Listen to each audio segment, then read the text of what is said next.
Sekarang ini udah merah ya, udah minus 7, sekian poin. Tapi kalau kita lihat harusnya masih bisa hijau sih.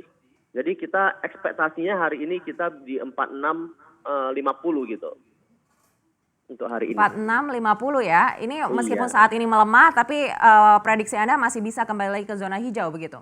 Yes, kita masih optimis. Apa yang membuat Anda optimis? Kalau kita lihat kemarin data-data yang dirilis oleh BPS ini tidak begitu bagus begitu. Bahkan PMI Indonesia juga sangat rendah di bulan April begitu. Betul. Jadi kalau kita lihat dampak COVID ini mempengaruhi industri manufaktur hampir 50% mengalami penurunan kapasiti ya. Jadi even PMI-nya juga tadi di CNBC Indonesia juga udah mengatakan dari 45,3 di bulan Maret, waktu April keluarannya 27,5. Jadi kalau di bawah 50 itu artinya kan manufaktur itu mengalami kontraksi.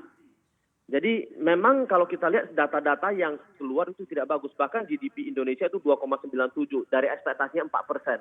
Yang seharusnya market itu turun, kan seperti itu ya.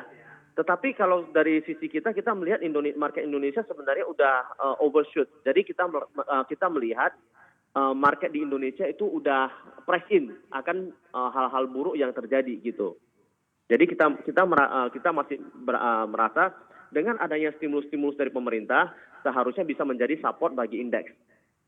Jadi meskipun kemarin data-datanya tidak begitu bagus, namun ini tidak akan terlalu signifikan begitu artinya mempengaruhi pasar. Betul, betul.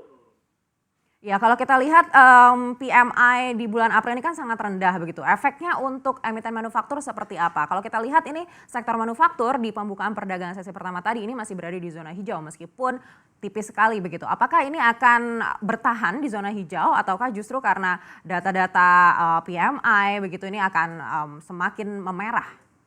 Kalau kita lihat manufaktur itu masih akan tertekan karena itu sebenarnya kalau bisa kita katakan 27,5 itu sebenarnya data yang buruk ya sebenarnya ya.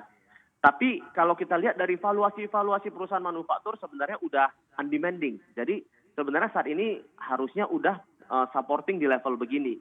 Jadi menurut saya as an investor ya this is a good time to start accumulating manufacturing companies. Contohnya seperti Astra International ya.